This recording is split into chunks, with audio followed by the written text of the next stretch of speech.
We need it. Oxygen. It's why we breathe.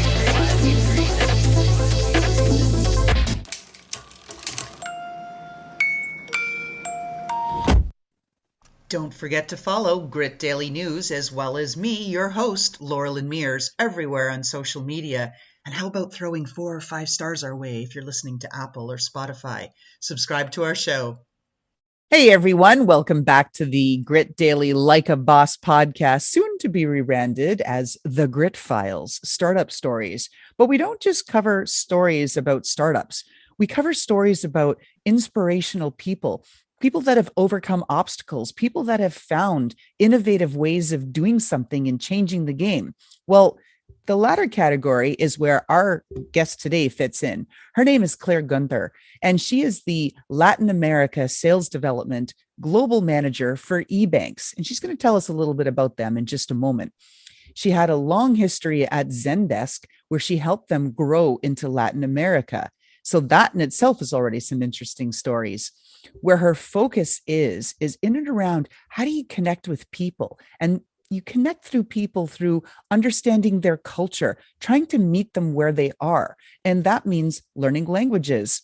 Claire has been studying multiple languages, now speaks Portuguese and Spanish, and I won't even dare try to go there and try to go head to head with her on that. So with that, let me turn things over to Claire. Hey, Claire, welcome to the show. Hi, Loralyn. Thank you so much for having me. Well, we're always excited. Anybody who listens to the podcast and stuff and has an interesting story like you do. So maybe let's roll it back a little bit. So let's start first with eBanX, who they are and what you do there, because it may not be a company name that everyone's familiar with. Right. Yeah, everyone will not be familiar with it. But I can say that great things about eBanX. Number one, we are a specialized gateway to Latin America. So we are a payments processor and we're present in 15 markets throughout Latin America. And we make it easy to go to market in Latin America. Specifically, one of the reasons that people work with us is that they know the opportunity down there. But the opportunity can sometimes seem too hard to get to because of the payments piece. We take care of that. We are Southern Brazil's first unicorn, which is a great point of pride for the company. And we work with some fantastic brands like Uber and Amazon and Spotify. And, we just keep growing, which is fantastic. Absolutely. And those are names that we all have heard about. So it's a matter of not if, but when people will start hearing about eBanX. Absolutely. And if we roll it back a little bit before that, you were at ZenDesk, which is a company that most people have heard of, and talk about how you were perceptive and observant enough where you were looking around for opportunities and you took advantage of that and said, there's a Brazilian connection here. If only I could speak Portuguese. So talk to us about how people can be looking for opportunities and really creating their own path. Oh, absolutely. So just for context, now, ZenDesk is a household name. Everybody knows about it. It's a huge company. But when I joined ZenDesk, it had, double digits of people, one office. And, I think I joined right around the time when we celebrated having 5,000 customers. So it was a small company, but it was clearly growing. And, I'm a salesperson. And so I was looking for opportunities. I had worked through all of my leads one day, and I speak Spanish, or I spoke Spanish back then. I spent many years living in Spain, and I started looking for opportunities to sell ZenDesk in Spanish. And I saw that we had some great leads from like Argentina, Chile, Mexico. But when I ran the report, I saw that for every one lead we had in Spanish-speaking Latin America, we had 4 in Brazil. And it was such a small company, and I know that I'm good at learning languages. And so I started making calls in Spanish, and our COO got really excited. And then he asked me, how I was doing that, if I needed any support for that. And I said, well, really, the opportunity looks like it's in Brazil. And if you'll pay for my language lessons, I'll learn Portuguese. And to my great surprise, he said, quote it out. No one's offered to do it. We think there's an opportunity there too. So give it a try. And if you want to learn, do it. My Portuguese teacher and I actually came up with a script that was, now that I think about it, hilarious. And I know I still have it somewhere, but it essentially said, "Hi, I'm Claire. I'm calling from ZenDesk. I saw that you opened a trial. You can see my Portuguese is not good, but I know a lot about customer service. How can I help you? And then the best part of being a salesperson, I was silent. And people just started telling me everything. And I had done a really diligent job of learning the vocabulary of customer service in Portuguese. So I was able to identify when they were saying, but it also helped a lot that I was able to go in and really start having conversations in Portuguese about a month after I started the lessons. So how incredible. And that's a golden hook, like right there, which you outlined. So listeners, roll it back, rewind, hear that pitch again, because you could take advantage of it. Absolutely. And what was also fun was that as I would go deeper into deals, people who started with me early on in my career at ZenDesk would actually get really excited about the linguistic development. And so it gave us a point of, I guess, more like a point of coming together, which was basically just me becoming better at speaking Portuguese. And so a lot of them would say, oh, well, this piece isn't really working out with us, or we're kind of upset, but man, your Portuguese is going great, So there was always something to talk about, which I really appreciated. I love that. And then, I mean, I think that one of the things that you highlighted there, and it's, well, I don't know, maybe like, let's tease it out a little bit more. This whole thing of how we're trying to connect with people. So much of it is via Zoom now. It's digital. It's not in person anymore. We've lost some of that connection.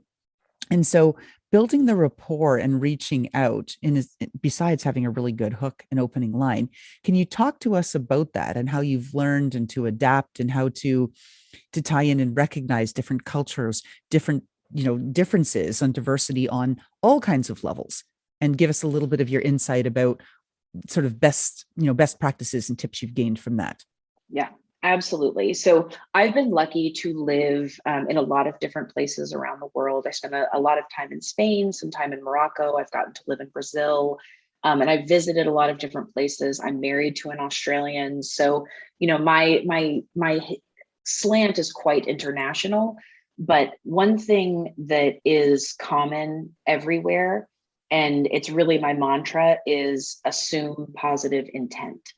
So whenever you go into a conversation, you have to assume that the person who is talking to you and that's giving you information has positive intent on their side. Now, it might be that their positive intent is get off the phone with this person as quickly as possible because I need to get back to my job, but that's what's good for them, right? And that doesn't necessarily mean it's bad for you. It just means that you have to understand that at that moment, their priorities are something else.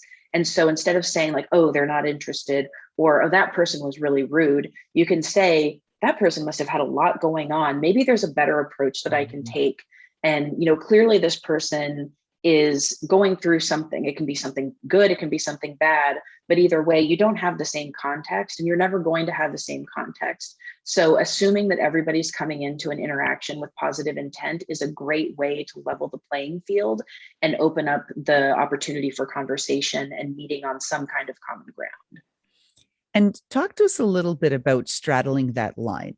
So because you've led such a cosmopolitan existence, because you're a polyglot and can speak all of these wonderful languages, there's a little bit of interplay and almost intersloping where you're Latina, but you're not, and you're American, and how you're viewed, and kind of navigating that landscape, because I don't think everyone arrives to the conversation assuming positive intent. Talk to us about that navigation, because that's dicey. Absolutely. Yeah, it is. So first of all, I would never classify myself as Latina, and no one would look at me or listen to me and think I was. When I speak Spanish, I still have an extremely Spanish accent, like from the peninsula of Spain. And, physically, I do not look like anyone, what someone would consider to be a stereotypical Latina, right? So what I'm trying to do in my work is be an evangelist for Latin America as a region. And part of that is showing people the opportunity that is there in the types of business that you can do, the success that you can have, and where there are opportunities that aren't just about money. Like, what are the opportunities for job creation? What are the opportunities for building out a truly localized or tropicalized practice, right? And so I'm really more of a Latin America evangelist. And then along with that evangelism, I try very hard to bring Latinx voices to the conversation. So when I get a question like, oh, would you participate in this panel? And this is a panel about Latin America, I always ask, yeah, sure. Like, who else is going to be on the panel? How many of them are in market? Because I don't want it to be, a lot of people are interested in the like US perspective on the opportunity in Latin America. And I can certainly speak to that, right? But when someone is looking to amplify Latinx voices, that's where I have a huge number of people I can connect them to, but that wouldn't be a conversation that I would take on, right? I also love to participate in any opportunities in the region. And so I'm quite close with a lot of people who are in the venture world that focus on Latin America, any of the VC firms that want to amplify women in the market, and also products that are in the market and help them go to market outside of their home market, perhaps into the United States or Europe. That's something that I'm really passionate about. And I just want to make sure that people have those opportunities. Love that. It's all about sort of, in some place, emotional intelligence, right? Knowing that line. What do you straddle? When do you walk across it? When do you stay on the side of it? And I think that comes with international experience and talking to so many different people. And like you said, entering into every engagement, assuming positive intent and trying to learn from it and walk away gaining something as well as giving something. Absolutely. Absolutely. I mean, a good example for assuming positive intent is when I do get invited to speak about the region and I see that it's really a place where they would be better. It would be better for them to have someone who's from the market. Instead of thinking like, oh, these people are not paying attention to Latinx founders or to Latinx anyone, I think, oh, LATAM is all over my LinkedIn profile. This is how they found me. I'm going to help guide them to the right person. It's not that they're trying to not amplify Latin voices. It's that I have a lot of LATAM experience. And so they've asked me, right? And so a lot of that is understanding that I think that people they're not going about it the wrong way. They're just, I'm a piece of that puzzle for them. And I want to introduce them to other pieces. Got it. I'm all about networking myself. It's really important. Absolutely. Oh yeah, absolutely. I'm nothing without my network. Hey, same here. I heard someone say it. Now, of course, you think I could remember which person told me this, but they said, your network is your net worth. And I thought, wow, that's powerful. And I really should dig it up and give her credit. I can't remember which gal said it to me, but it was extremely powerful. Okay. Well, I mean, that's definitely a way to look at it. I think for me, my network, so much of what I do does require expert knowledge. And so I've worked really hard on understanding that I'm going to have a lot of expertise, but having expert knowledge in something specific is, I can count on other people to help me with that. And I love that I have that ability. Excellent. Now, got a couple of like fun little questions here. So I'm a big fan of the to not do list or not now list to keep me focused on exactly what needs to be done. And that same thing on the realm of self-confidence and tenacity and resilience. What's the message that you tune out or would recommend to our listeners that they tune out?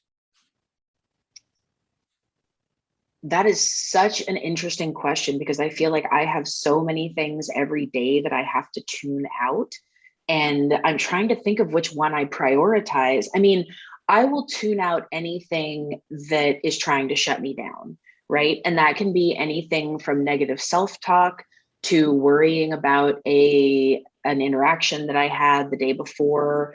And those messages that are telling me to stop what I'm doing and pay attention to something that really might not be that important. I'm not saying it's not important and it doesn't need to be gotten to, but it's not the moment.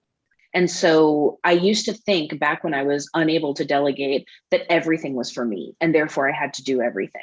And now that I know that not everything is for me, I'm so much more comfortable with getting something and realizing like, nope, that's not for me. Send it to the right person and get it done.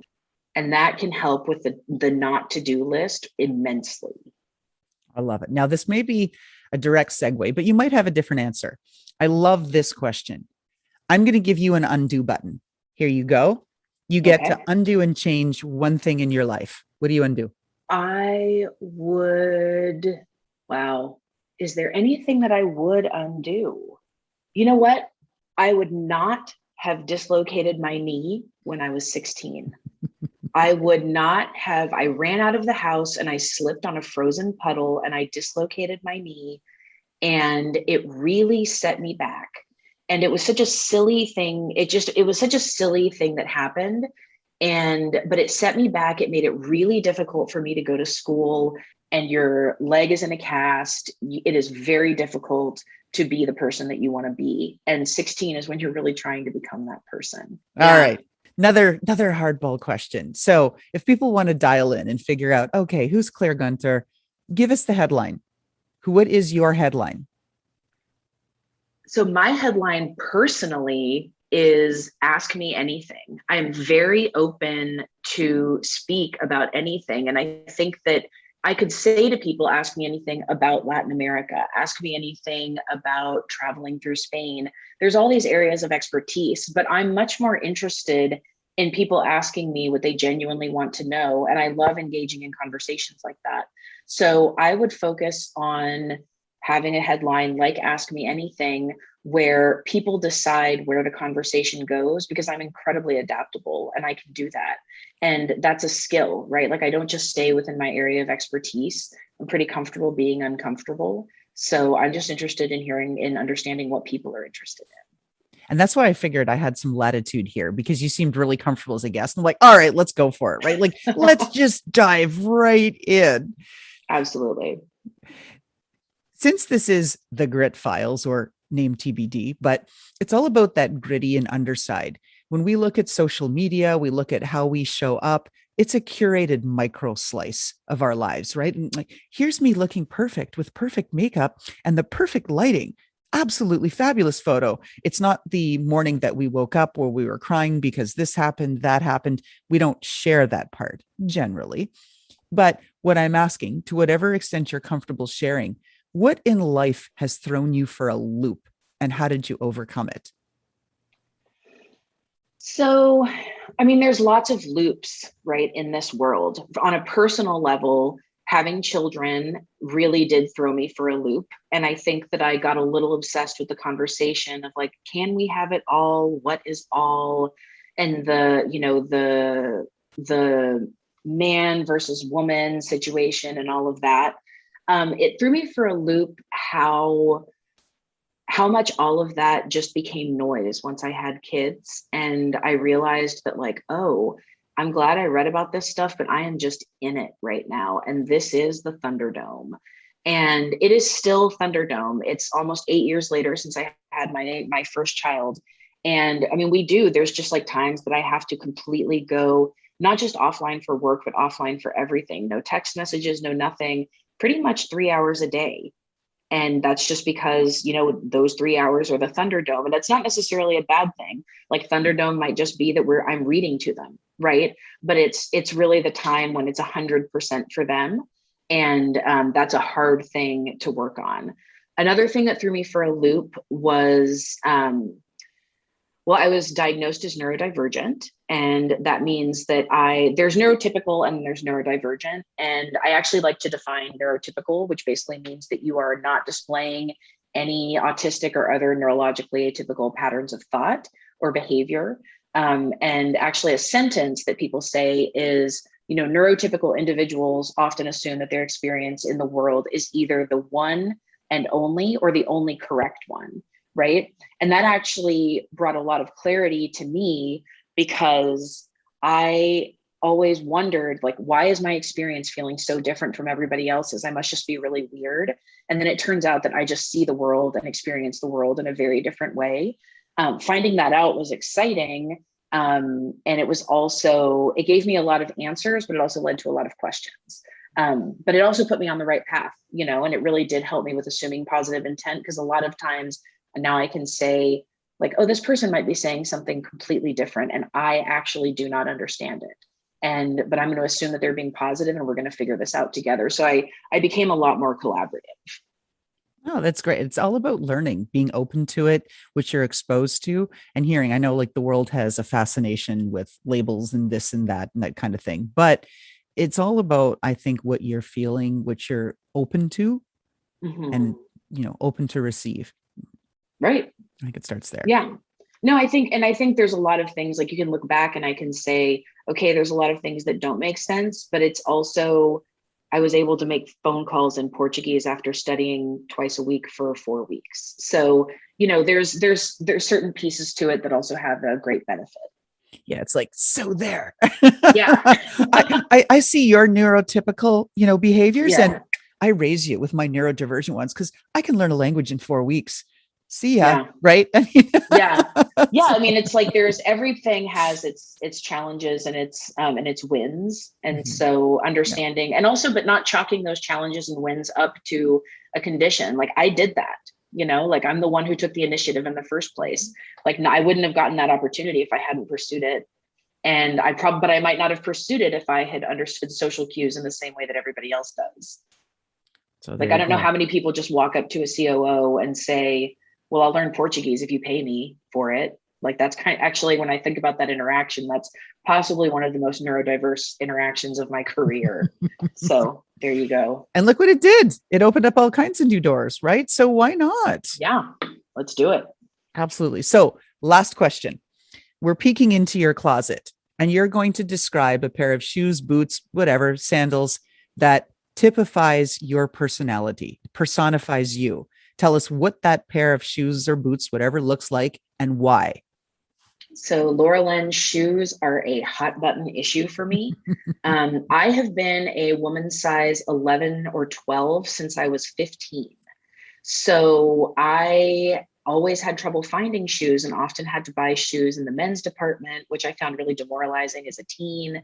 Now there's a lot more size inclusion in shoes, but because that took so long, I would say that I am the shoe that fits the occasion, because I can say that if you open my closet, all of my shoes fit me very well and comfortably. I will never wear another uncomfortable shoe because I had to when I was younger. Like they stopped at size 10 and I often wore shoes that were too small.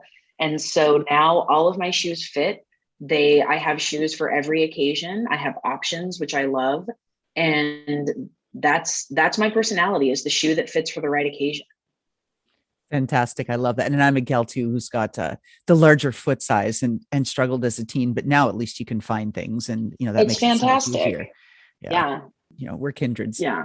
But, I do joke about it, but I will say that when my father passed away, I received in his will all of his shoes because we had the same shoe size. And so I got his cowboy boots. We're from Texas. My dad's from Central Oklahoma. Cowboy boots are a big thing for us. And I got his cowboy boots and they fit perfectly and they're beautiful. And, I don't know many women who share shoes with their dad, but here I am. Well, there you go. Right. Why not? And I love cowboy boots too. They're impossible to find to fit. They're just so damn narrow.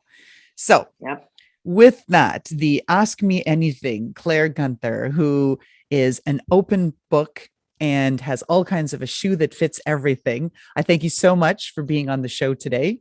Really appreciate it and your insights about working at eBanX and developing opportunities, both for yourself as well as for businesses to help them grow into Latin America, because clearly that's a burgeoning economy and it's a market that people really need to tap into. So with that, thanks so much for being on the show. Yeah, thank you so much for having me, Loralyn. It was fantastic. And how about that fantastic intro by Touch Circle?